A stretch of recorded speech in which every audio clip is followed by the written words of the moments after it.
రోజున ముఖ్యమంత్రి చంద్రబాబు నాయుడు గారి ఆదేశానుసారం సివిల్ సప్లైస్ శాఖ మంత్రులు నాదెండ్ల మనోహర్ గారు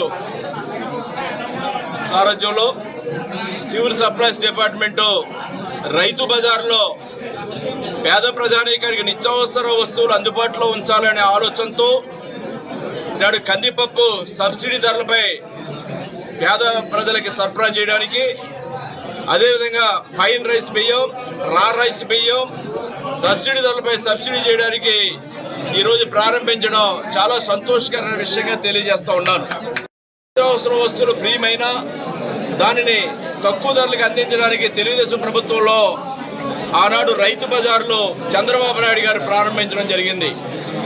ఆనాటి నుంచి కూడా రైతు బజారుల ద్వారా నిత్యావసర వస్తువులు, కూరగాయలు, అనేక రకాలైన వస్తువులు పేద వర్గాలకి సరసమైన ధరలకి, సబ్సిడీ ధరలకి ప్రజలకి అందుతూ ఉన్నాయి.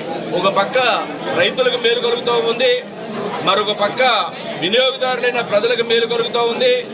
ఈనాడు కందిపప్పు కేజీ 120 రూపాయలు చొప్పున ఇక్కడ అమ్ముతూ ఉన్నారు. బయట మార్కెట్లో 181 రూపాయల నుంచి 200 రూపాయల వరకు కూడా కందిపప్పు పలుకుతూ ఉంది. నాణ్యమైన కందిపప్పు ఇక్కడ అందిస్తూ ఉన్నారు. అదేవిధంగా ఫైన్ రైస్ బియ్యం, బీపీటీ, సోనా ఏదైతే ఉందో అది 55 రూపాయలు 85 పైసలకి కేజీ బియ్యం బహిరంగ మార్కెట్లో అమ్ముతూ ఉన్నారు. దాన్ని ఇక్కడ 49 రూపాయలకి సోనా, బీపీటీ, ఫైన్ రైస్ బియ్యం కేజీ 49 రూపాయలు, అంటే 6 రూపాయలు పేద వర్గాలకు మేలు కలుగుతూ ఉంది కేజీకి. అదేవిధంగా రా రైస్ బియ్యం కేజీ 52 రూపాయల 40 పైసలు బహిరంగ మార్కెట్లో ధరగా ఉంది. ఇక్కడ 48 రూపాయలకి కేజీ బియ్యం, రా రైస్ బియ్యం అందిస్తూ ఉన్నారు. దానివల్ల ప్రజలకి 4.5 వరకు కూడా ఆదా అవుతూ ఉంది.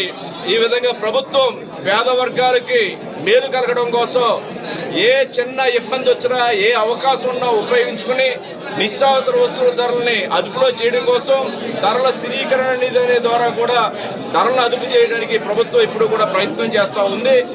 ఎక్కడ ధరలు ఆకాశానికి అంటుతూ ఉన్నా, ఎక్కడ బ్లాక్ మార్కెటింగ్ ద్వారా నిత్యావసర వస్తువులు దొరకకుండా ఉన్నా ప్రభుత్వం ఇంటర్వ్యూన్ అయి ఈ యొక్క ప్రజలకి మేలు చేకూర్చడానికి కృషి చేస్తుంది.